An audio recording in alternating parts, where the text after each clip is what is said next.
semua. Perkenalkan, nama saya Ina Priyanti Nenggolan dengan NIM 20.0302.044. Di sini saya akan menjelaskan rangkuman pembelajaran dari praktikum kualitas air. Di sini saya akan menjelaskan per bab apa itu pembelajaran praktik tersebut. Untuk itu, selamat mendengarkan. Pada bab pertama, saya akan menjelaskan tentang pengenalan alat. Di sini saya akan menjelaskan bagaimana pengenalan alat dalam pengukuran kualitas air. Dalam pengenalan alat dibagi atas 3, yaitu parameter fisika, kimia, dan biologi. Parameter fisika mengukur tentang adanya kecerahan, suhu, maupun padatan zat yang terlarut. Lalu parameter kimia menjelaskan tentang oksigen terlarut dan pH yang ada dalam air tersebut. Lalu parameter biologi menjelaskan tentang apa saja ekosistem yang terdapat pada perairan tersebut, seperti plankton ataupun bentos. Lalu kita lanjut bab kedua, yaitu mengenai unsur-unsur material air. Di sini kita akan mengetahui apa saja unsur yang terdapat pada perairan tersebut, misalnya tentang pH ataupun alkalinitas yang terdapat pada air tersebut. Lalu kita juga dapat melihat bagaimana kecerahan maupun kekeruhan yang ada di air tersebut. Lalu kita dapat juga melihat oksigen terlarutnya. Lalu juga kita dapat melihat bagaimana biologikal oksigen pneumonia. Di sini kita juga dapat melihat apa saja ion-ion utamanya maupun ion-ion renik yang terdapat pada perairan tersebut. Lanjut pada bab 3, di sini kita akan membahas apa saja analisis sifat kimia airnya. Di sini kita akan mengukur bagaimana cara mengukur pH-nya menggunakan alat pH meter.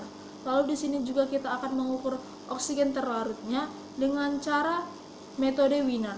Di sini oksigen terlarut itu juga dapat dikategorikan DO. Lalu di sini juga kita dapat menghitung bagaimana cara menghitung karbon dioksida dan alkalinitasnya itu dengan cara pipet motif.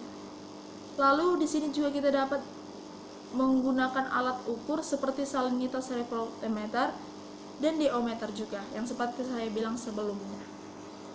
Lanjut kita pada bab 4, yaitu mengenai kecerahan dan kekeruhan. Di sini kita dapat melihat bagaimana air tersebut nampak cerah ataupun keruh dengan cara menggunakan rumus, yaitu kecerahan atau kekeruhan sama dengan air yang tidak tampak dikurang air yang tampak dibagi 2.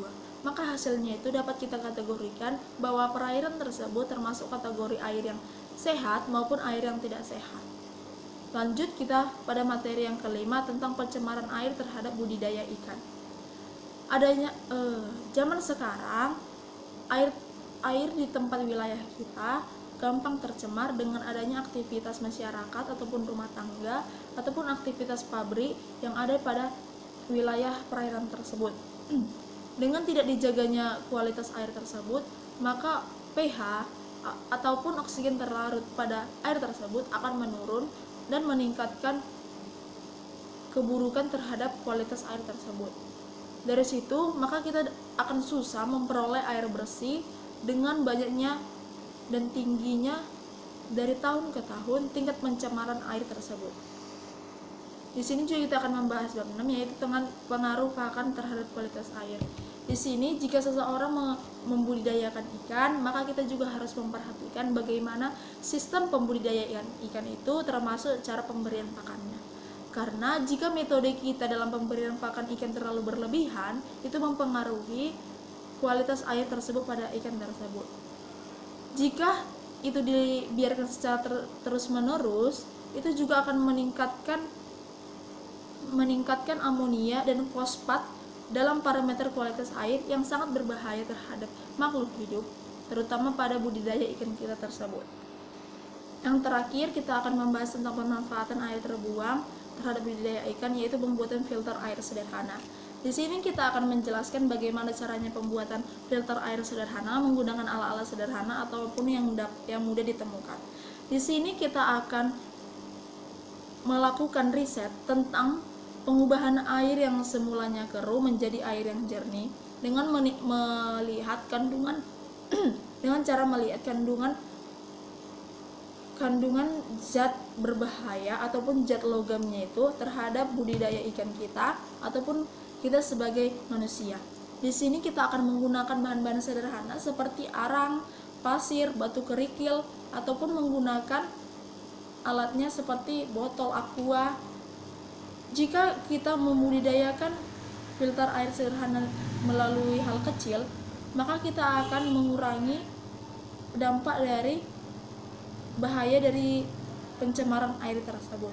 Di sini juga kita akan mengurangi bagaimana bahaya dari air yang kotor, yaitu bahaya yang sangat serius, yaitu kematian terhadap makhluk hidup yang akan meningkat pesat. Karena air pada kelangsungan hidup sangatlah penting. Sekian dari saya. Apabila saya ada salah kata, saya mohon maaf. Sekian dan terima kasih.